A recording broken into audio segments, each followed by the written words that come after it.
let's continue on here with B and C. I think there's someone's beneath that as well. This only works when we're finding the x-intercepts or finding the roots or finding the zeros. This case, we are just asked to solve, I think. We're asking just to solve to find the roots of.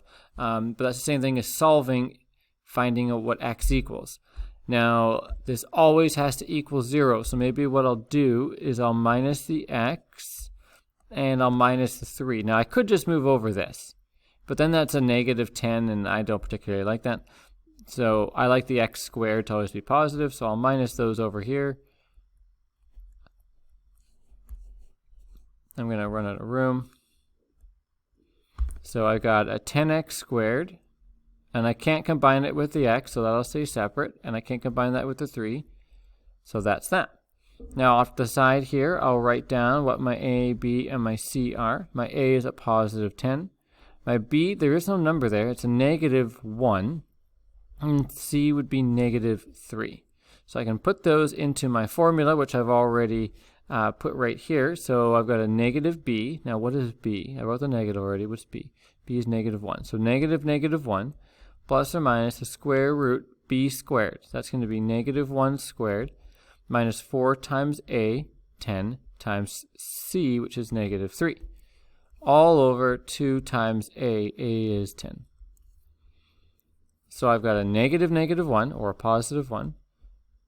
And then I've got negative 1 squared, which is 1, minus, so I put that minus right there, 4 times 10, 40. 40 times negative 3 is negative 120.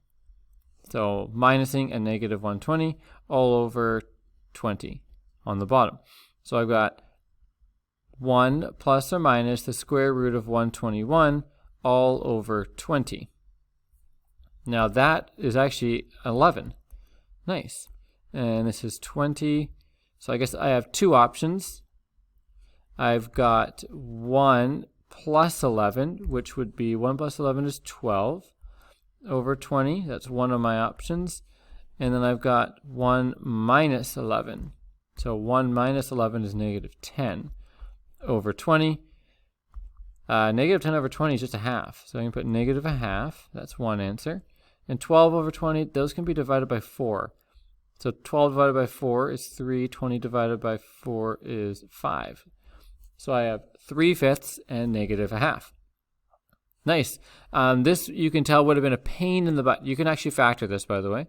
But it would have been a pain in the butt to do completing the square, because you would have had a negative 1 here. And you would have to cut that in half, which is negative 0.5, divided by 10. So now you're at negative 0.05. It would be too complicated to complete the square.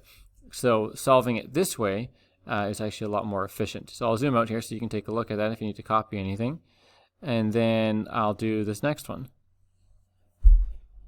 Okay, next one. All I have to do is move over this 12. And I want to make sure that it's only a 12x. There's no other x's to combine it with. Now I do want to put things in descending order. So I'm going to do the x squared first, then the negative 12x, and then the positive 9 equals 0. So I want it to equal 0. A would be 4, B is negative 12, and C is 9. So in the formula, I've got negative B, so negative, and what's B? Negative 12.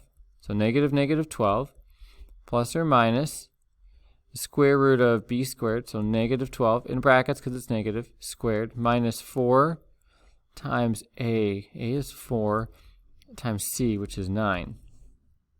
All over 2 times A, which is 4. So it looks like I've got negative 12, so positive 12 plus or minus 12 squared is 144, minus 4 times 4 is 16, 16 times 9. What is that? That's going to be 6 times 9 is 54. Whoops. 54. 9 plus 5 is 14. 9, yeah.